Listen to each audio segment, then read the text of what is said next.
সেনগুপ্ত বাড়ির কাউকেই কোনোভাবেই শান্তিতে থাকতে দেবে না মিশকা। আর এই কারণেই নতুন করে ষড়যন্ত্র করে এমন একটা পরিবেশ তৈরি করলো মিশকা, যে পরিস্থিতির মুখোমুখি হয়ে সকলেই পুরো চমকে গেল। কেউ কারোর রাগকে সামলাতেই পারলো না। সকলেই মিশকার উপরে তেড়ে গেল এবং মিশকাকে মারার চেষ্টা করলো।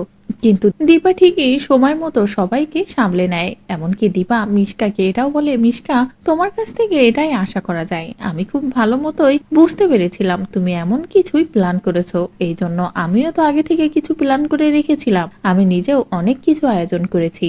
তুমি জানতে চাও সেসব কি? তোমার মতো মেয়ের সাথে লড়াই করার জন্য তো আমার নিজেকেও একটু শক্ত হতে হবে, তাই না? যে কথা শুনে তো মিশকা পুরো অবাক হয়ে যায়। মিশকা বুঝতে পারে না দীপা ঠিক কি বলছে, কেন দীপা হঠাৎ এমন কথা বলছে।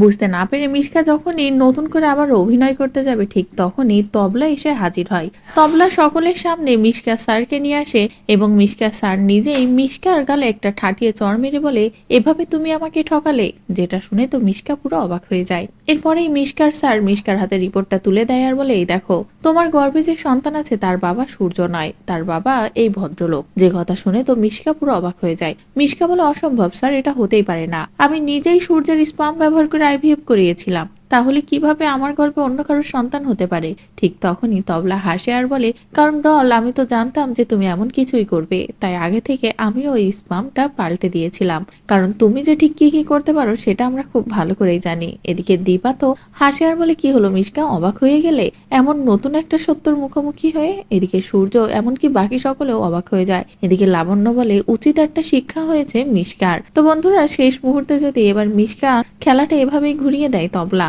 তাহলে সেটা দেখতে তোমাদের ঠিক কেমন লাগবে কমেন্ট করে জানাও। পরবর্তী আপডেট পেতে চ্যানেলটি সাবস্ক্রাইব করো।